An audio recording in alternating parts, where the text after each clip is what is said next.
పేపర్లు ఫిల్ అయితలేవు అనుకుంటా, వాళ్ళకి ఏం న్యూస్ రాయాలబ్బా అని ఆలోచన చేస్తున్నారు. ఎంపీలు పనిచేసే ఎంపీల పైన, ఎమ్మెల్యేల పైన వీళ్ళు పేపర్ మొత్తం ఇంత పెద్ద ఆర్టికల్స్ రాసి టైం వేస్ట్ చేసుకుంటున్నారు. ఏమని రాస్తున్నారు? అది హెడ్లైన్ ఏంది? చెల్లని ఎంపీ అంట. నేను దేనికి చెల్లని ఎంపీ అంటే, సాక్షి పేపర్ వాళ్లకు చెల్లని ఎంపీ, వైసీపీ వాళ్లకు చెల్లని ఎంపీ, అవినీతి నాయకులను ప్రశ్నిస్తే చెల్లని ఎంపీ. ఎందుకు చెల్లని ఎంపీ అవుతానయ్యా? నేను 24 గంటలు ప్రజా సమస్యలు తీరుస్తున్నాను, సమస్యలు వింటున్నాను కాబట్టి ఈరోజు నేను చెల్లని ఎంపీ అయిపోయినానండి.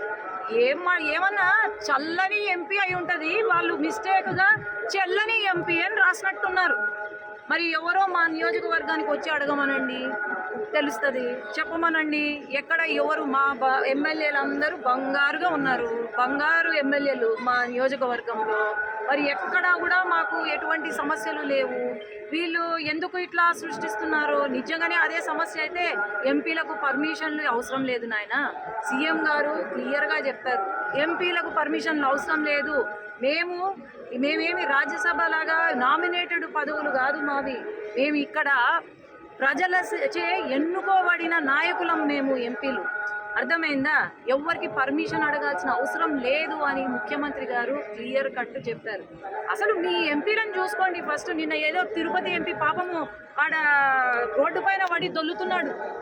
అది ఏదో అక్కడ టీటీడీ గుడి, మన తిరుమల తిరుపతి దేవస్థానం గుడి దగ్గర పాపం పొర్లదండలు చేసినా మీకు పుణ్యం వస్తుంది. కానీ ఇట్లాంటి చిల్లర చేష్టాలు చెయ్యొద్దండి. సాక్షికి కానీ వైసీపీ పార్టీకి కానీ మీకేమన్నా మాలో సమస్యలు ఉంటే దానిపైన మీరు పోరాడండి. దానిపైన మేమేమన్నా తప్పులు చేస్తున్నా మీరు చెప్పండి. అంతేగాని అనవసరంగా మీ టైం వేస్ట్ చేసుకొని మంచి వాళ్ళను లేకపోతే ఎమ్మెల్యేలను ఎంపీలను టార్గెట్గా చేసి మాత్రము మీరు చేస్తే దానికి మీరే మూలం చెల్లించాల్సి ఉంటుంది. ధన్యవాదాలు.